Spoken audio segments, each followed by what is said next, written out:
여러분 옆에 있는 분 한번 보세요. 옆에 있는 분이 뭘 좋아하는지 아셔요? 뭐에 관심이 많은지 여러분 아세요? 알 수 있는 방법이 있어요. 그것은 그가 돈을 어디에 쓰느냐를 보면 그 사람의 관심사가 어디 있는지, 뭘 중요하게 생각하는지를 알 수가 있습니다. 여러분은 돈을 어디에 쓰십니까? 내 보물이 있는 곳에 내 마음도 있느니라고 주께서 말씀하셨는데, 사람들의 마음이 어디 있는지 무엇을 보면 알 수 있느냐? 첫째는 돈을 어디다 쓰느냐, 그걸 보면 알 수가 있어요. 둘째는 시간을 어디에 쓰느냐, 그것을 보면 알 수가 있습니다. 여러분 어디에 시간을 많이 쓰십니까? 어떤 분들은 골프에 푹 빠져 있어요. 여러분 골프 좋아하세요? 대한민국 10명 중에 4명이 골프 친답니다. 많이 치는 거예요. 대한민국의 40%, 그러니까 애들 다 포함해가지고, 여성들 다 포함해가지고 이제 40%가 골프를 친다는 거죠. 이번 코로나 팬데믹에 골프 인구가 증가한 나라가 세 개 나라인데, 미국, 영국, 대한민국인데 대한민국이 1등이었어요. 미국, 영국은 우리가 이해를 할 텐데, 대한민국이 코로나 팬데믹 때 골프 인구가 엄청 늘었다. 그만큼 이제 골프가 대중화됐고, 좋은 현상이라고 생각을 합니다. 또 의외로 낚시를 좋아하는 사람들도 많죠. 낚시 인구가 1000만 명을 넘어섰습니다. 또 어떤 사람은 맛집 투어 푹 빠져가지고 전국을 막 누비면서 어디가 맛있냐 꿰어다니면서 투어 하면서 다니는 사람도 있습니다. 이렇게 나의 소중한 돈과 나의 소중한 시간을 어디에 쓰느냐, 이것을 볼 때 그 사람이 뭘 중요하게 생각하는지, 어디에 관심을 갖는지, 뭘 좋아하는지를 알 수가 있습니다. 그러면 성경을 읽을 때에 성경의 저자의 관심은 어디에 있을까? 성경의 저자는 뭘 중요하게 생각할까? 아니, 하나님은 뭘 좋아하실까? 어디에 하나님은 관심을 많이 가질까는 것을 알려면 어떻게 알 수 있을까요? 어떻게 알 수 있을까? 하나님 뭘 좋아하는지, 성경의 저자는 뭘 중요하게 생각하는지 어떻게 알 수 있을까요? 이런저런 방법이 있겠지만 확실한 방법 한 가지가 있습니다. 그게 뭐냐면, 성경이 그 사건에 대해서 얼마만큼 기록을 하고 있느냐, 그 페이지, 그 양을 보면 이 사건이 정말 중요한 사건인지 아닌지, 그것을 우리가 알 수가 있습니다. 구약시대에 북이스라엘의 여러 왕 중에 여로보암 2세 왕이 있어요. 북이스라엘 쪽입니다. 사마리아 북이스라엘 쪽인데, 사실 여로보암 2세는 북이스라엘 역사에 있어서, 남유다가 아니라 북이스라엘 역사에 있어서 굉장히 사실 역사적으로 훌륭한 왕이었던 것을 볼 수 있어요. 그가 통치할 때 나라가 강성했어요. 그리고 정치적으로 외교적으로 대단한 수완도 있었고, 영토도 많이 확장했고, 백성들도 잘 살고, 이런 부강한 나라를 이루었던 사람이 여로보암 2세 왕입니다. 근데 성경은 여로보암 2세 왕의 그 치적에 대해서는 간단하게 적고 있어요. 제일 나은 사람인데, 북이스라엘 왕 중에 제일 나은 사람인데, 열왕기하 14장 23절부터 29절까지 한 7절 정도, 그 정도 적고, 살짝 적고 다른 왕으로 그냥 넘어가 버려요. 왜 그래요? 역사적으로는 세상적으로 훌륭했는지 모르겠지만은 하나님 보시기에는 아주 악한 놈이에요. 악한 왕이에요. 그래서 몇 절만 적고 끝내버렸어요. 성경에서 가장 많은 양을 적고 있는 사건은 어떤 사건일 것 같습니까? 뭘까요? 성경에서 가장 중요한 사건이 뭐죠? 예수님이 십자가의 죽으심과 이 부활 사건이 가장 중요한 줄 믿으시면 하면? 그렇잖아요. 그것 때문에 성경이 있잖아요. 그래서 복음서에 보면은 이 가장 중요한 이 사건, 예수님의 십자가의 죽음과 이 부활은 단 3일에 이루어졌던 사건이잖아요. 또 조금 넓혀서 고난주간, 일주일. 그 일주일, 예수님의 33년의 공생애 속에서도 단 3일? 아니면 막 길게 잡아가지고 5일, 7일 되는 이 사건들.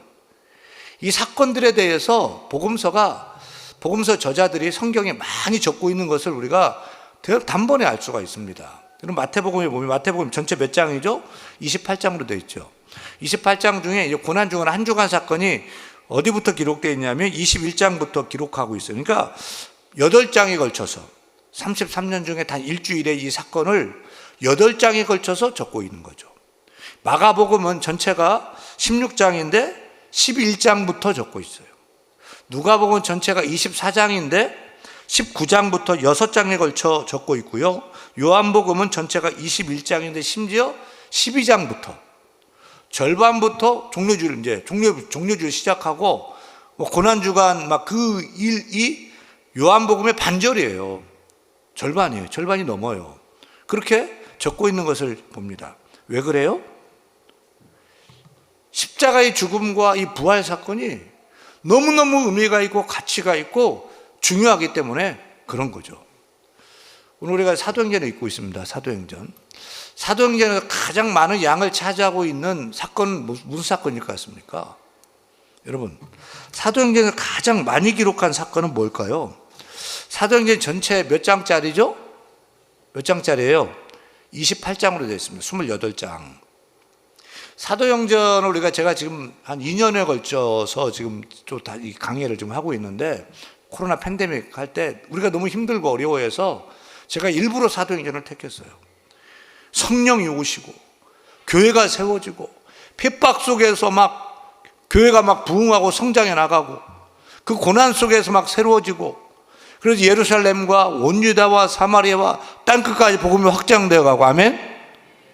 사도 바울이 그 사울 청년이 회심해 가지고 1차 전도행, 2차 전도행, 3차 전도행, 아시아 소아시아 유럽 건너가지고 교회를 세우고 날마다 믿는 자가 많아지고, 사도행전을 읽으면 그냥 정신이 하나도 없어요.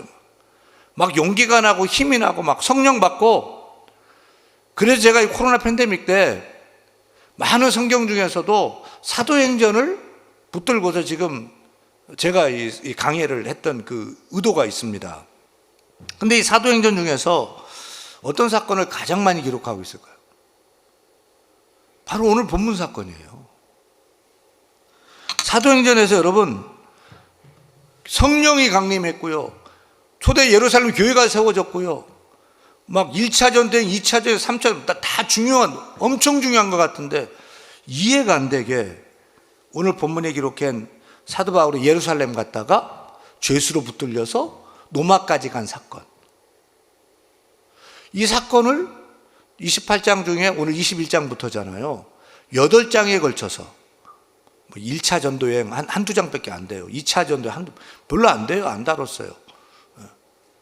그렇게 많은 양을 할당해서 적고 있다. 왜요? 하여튼 많이 적은 것은 하여튼 우리가 잘 이해 못해도 이게 엄청 중요하다. 성경 관심은 여기 있다. 하나님은 지금 이걸 보고 있다. 이런 것을 이제 대본에 우리가 양을 보면서 알 수 있는, 잴 수 있는 방법이 있는 거죠. 이게 우리도 따라서 이 본문 사건을 중요하게 생각을 해요. 예루살렘으로 갔고 붙잡혔고 또 로마까지 끌려가는 이 사건, 성경 관심도 우리가 동일하게 가져야 된다는 거. 다시 정리할게요. 성경에서 가장 많이 적고 있는 사건은 예수님의 십자가에 죽으심과 부활, 예수님 고난당한 사건이에요. 사도행전에서 가장 많이 적고 있는 사건이 뭐예요? 사도 바울이 교회 세우고 했던 그것도 적었지만, 사도 바울이 아무 힘없이 예수님처럼 그냥 붙들려가지고 무기력하게 끌려다니고 그래서 저는 지금 이게 보면은 이게 사실 없었으면 좋겠어. 이게 없었으면 좋겠고요. 설교를 할래도 설교하기 되게 힘들어요. 여기 기적도 없고 병 고치는 것도 없고 전도 해가지고 많은 사람이 회심하고 교회가 세워지고 사람들이 다 변화되고 이런 거 없어요. 오늘부터는 되게 사실 지루해요. 설교하기 되게 어려워요. 근데 이걸 장황하게 기록하고 있다는 거죠. 사도행 21장부터 28장까지 사도 바울의 죄수가 되어서 고난을 많이 겪고 있는 것을 적고 있는 것은 무엇일까요? 사도 바울은 그 죄수가 되어서 붙들려 가지고 로마로 막 사람들 동족에게 막 핍박받고 욕 얻어먹으면서 로마로 끌려가면서도 그 고난 속에서도 예수 그리스도의 복음을 증거하더라는 거예요.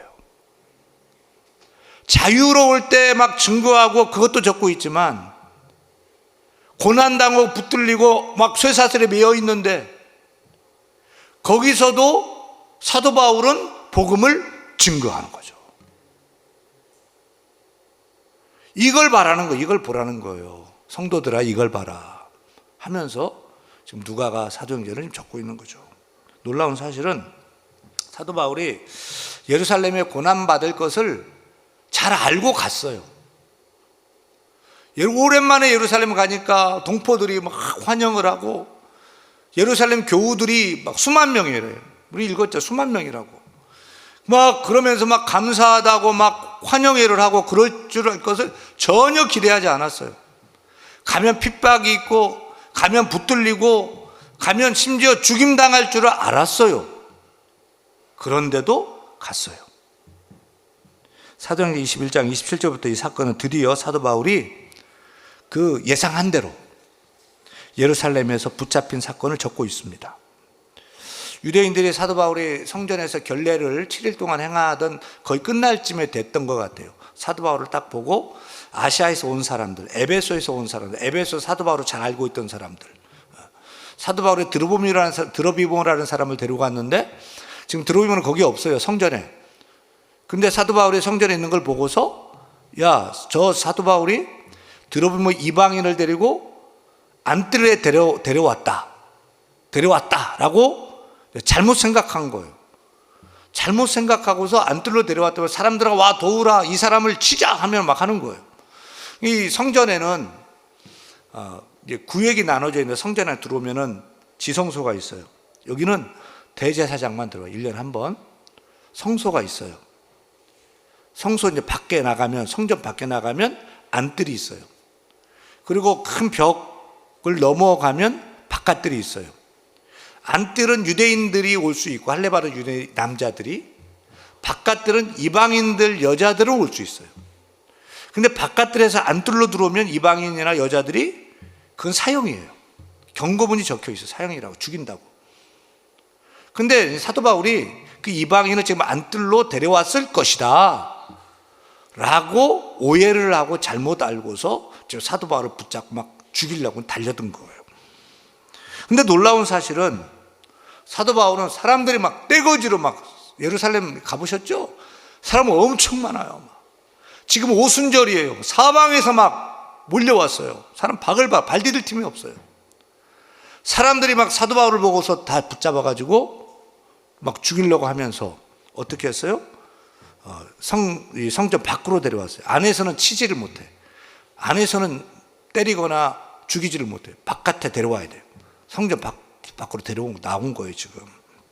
근데 사도 바울은 그때 그 상황에서 굉장히 담담해요. 담대했어요. 아니 평안했어요. 얼굴이 일그러지지 않고 평안했어요. 여러분, 누가 여러분을 치려고 일어나면 어때요? 누가 여러분을 공격해요. 그것 한두 사람 아니라 막 여러분들이 저를 막 공격한다고 그러면 당황스럽고 두렵기도 하고 떨리기도 하고 정말 막 위협도 느끼고 뭐 이럴 거 아닙니까? 근데 사도 바울은 담대했어요. 전혀 당황하지 않았어요. 오히려 사람들이 모여들자 그것을 전도의 기회로 삼고자 했어요. 여러분, 어떻게 이렇게 할 수 있느냐? 아마 그것은 이런 일이 있을 것을 미리 예상하고 있었기 때문에. 예수 믿으면 고난당하고 또 내가 여기 있을 사람들이 나를 알아보고 나를 싫어하고 붙잡고서 그렇게 할 것을 미리 예상하고 생각했는데 생각대로 지금 되어져 가고 있는 거예요. 여러분, 우리도 마찬가지예요. 그런 마음의 준비가 있으면, 이 마음의 준비가 있으면 예수 믿다가 어려운 일을 당해도, 고난을 당해도, 환난을 당해도, 모든 일을 당해도 사도 바울처럼 따라합니다. 올 것이 왔구나. 드디어 올 것이 왔구나 라고 담대하게 받아들일 수 있게 된다는 거죠. 사도 바울은 사람들이 자신을 말도 안 되는 지금 이유로 공격하고 있고요. 근데 그것을 이상하게 생각하지 않았어요. 아마 당연하게 생각했던 것 같아요. 예수 믿으면 어려움 당할 수 있다? 고난 당할 수 있다? 아니, 당연하다. 때때로 애매하고 억울한 일을 당할 수도 있다고 마음을 먹었기 때문에 그는 담대할 수 있었고 오히려 평안할 수 있었습니다. 여러분, 우리도 사도행전 21장부터 지금 사도 바울이 엄청난 고난과 핍박을 당하는데 이 본문을 쭉 읽어나갈 때 나도 사도 바울처럼 고난을 당할 수도 있겠구나. 나도 예수님 때문에 이런 어려움도 당할 수 있겠구나. 예수님 때문에 내가 이런 어려움 오는 것을 당연하게 받아들여야 되겠구나. 나도 막 두려워 떨지 않고 담대해야 되겠구나. 평안해야 되겠구나. 라는 사실을 좀 느끼면서 좀 그 마음을 좀 갖기를 간절히 축원합니다. 마태복음 5장 10절부터 12절 말씀 같이 읽어요. 같이 읽겠습니다. 의를 위하여 박해를 받는 자는 뭐가 있어요? 복이 있나니 천국이 그들의 것이며, 계속 읽어요. 나로 말미암아 너희를 욕하고 박해하고 거짓으로 너희를 거슬러 모든 악한 말을 할 때에는 너희에게 복이 있나니 기뻐하고 즐거워하라. 하늘에서 너희의 상이 큼이라. 너희 전에 있던 선지자들도 이같이 박해하였네. 다시 한번 읽겠습니다. 시작. 의를 위하여, 시작. 의를 위하여 박해를 받는 자는 복이 있나니 천국이 그들의 것입니다. 나로 말미암아 너희를 욕하고 박해하고 거짓으로 너희를 거슬러 모든 악한 말을 할 때는 너희에게 복이 있나니 기뻐하고 즐거워하라. 하늘에서 너희의 상이 큼이라. 너희 전에 있던 성도들도 이같이 박해하였느니라. 우리는 진리를 위하여 박해를 받고 예수를 위하여 고난을 받고 예수님 중과하다가 사람들이 나를 싫어 버림을 당하고 그것을 억울하게 생각하지 않고 예수님 때문에 욕먹는 것이, 이것이 복이다 생각할 수 있겠어요? 내 잘못, 내 죄 때문에 고난당하는 것이 아니고 예수님 때문에 내가 손해를 보는 거예요. 직장에서 예수님 때문에 내가 손해를 보고 내가 신앙을 지키다가 진급이 안 돼 버리고 그거를 내가 당연하게 여기고 당당하게 맞설 수 있는 그런 예수님 같은, 그런 사도 바울 같은 그런 사람이 되어야 할 줄 믿습니다. 오늘 우리가 읽은 사도행전 21장 27절부터는 사도 바울이 예루살렘에 갔다가 같은 민족인 유대인들에게 인정받고 칭찬받고 잘했다라고 인정받은 것이 아니라 욕도 먹고 비난받고 성전 밖으로 끌려가 하마터면 죽을 수 있는 아주 긴박한 고난과 핍박의 그 순간을 겪고 있는 거예요.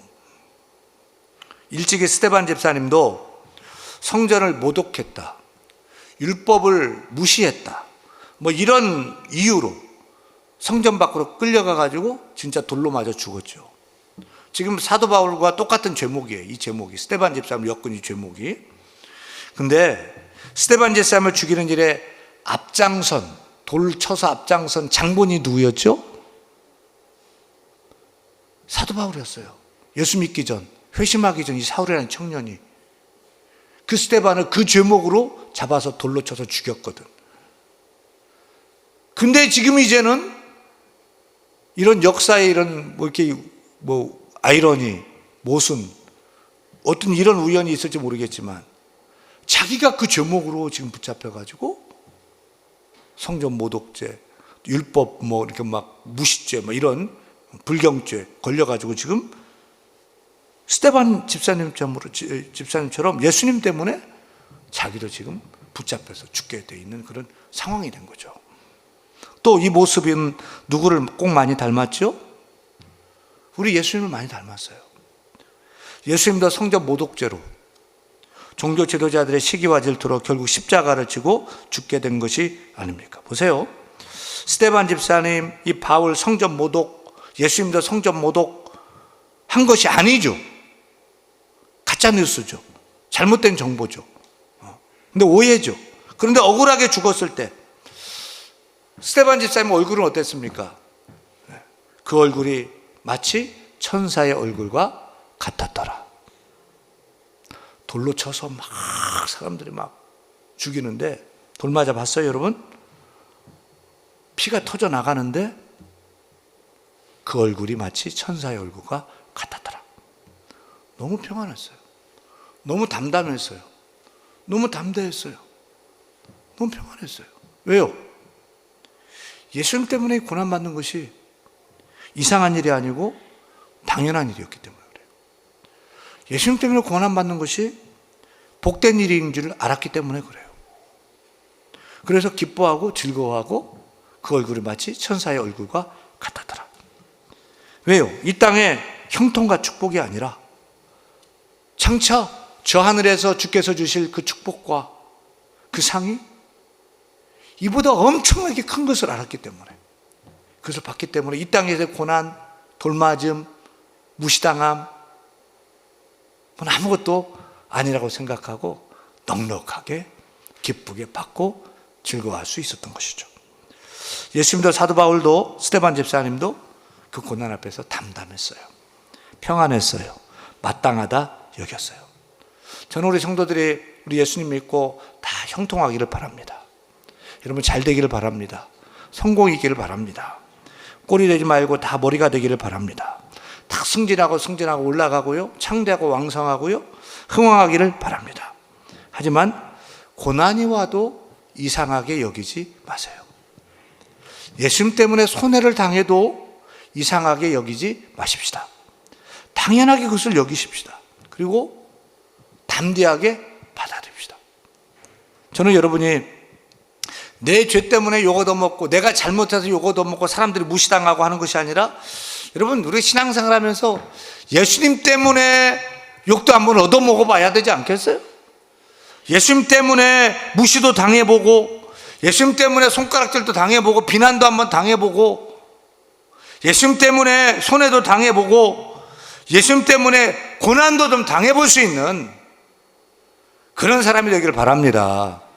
좀 어려우면 돌아서 가버리고, 좀 힘들면 그냥 교회 안 나와버리고, 좀 생활에 어떤 문제가 있고 기도가 응답 안 된 것 같으면 뭐 그렇고, 회사에서 누가 좀 쪼면은 그냥 주일날 빠져버리고, 이런 것이 아니라 신앙을 지키기 위해서 또 이것도 마땅히 감당할 고난인 줄 알고 그 길을 걸어갈 수 있는 사람이 될 수 있기를 축원합니다. 악한 세상은 믿는 자를 가만히 두지 않아요. 욕해요, 비난해요, 심지어 말살시키려고 하는 거예요. 하지만 그 고난을 우리는 당연하게 여겨야 돼요. 주를 위한 고난이라면 즐거워하십시다. 예수님 때문에 당하는 핍박이라면 그것을 오히려 기뻐하십시다. 예수님 때문에 침뱉음도 당해보고 예수님 때문에 뺨을 맞았다면 기쁘게 다른 뺨도 될 수 있는, 돌려댈 수 있는 그런 여유, 그런 담담함, 그런 담대함이 우리에게 있기를 축원합니다. 그때 주께서 보시고요, 함께 할 줄 믿습니다. 그래서 생각지도 않게 노마 천부장을 보낸 거예요. 노마 군대의 천부장. 아니면 그 자리에서 끝나버렸어요.